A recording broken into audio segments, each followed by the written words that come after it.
হয়। এই দুঃখ, কষ্ট, বিপদ আমাদের কোমরকে সোজা করে, আমাদের পায়ের মাটিকে শক্ত করে। চিল্লায় বলেন ঠিক কিনা? প্রতিকূল পরিবেশে কিভাবে বাঁচতে হয় এই দুঃখ কষ্ট আমাদেরকে শিখায়। এজন্য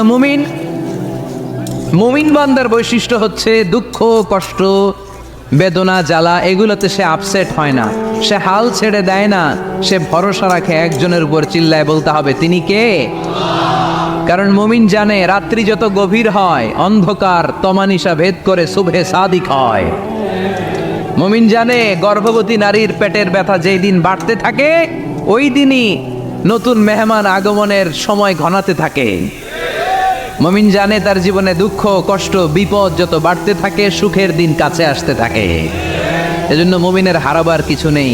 ইন্না মাআল উসরি ইউসরা, ইন্না মাআল উসরি ইউসরা। নবী হে, কষ্টের পরেই আছে আনন্দ, দুঃখের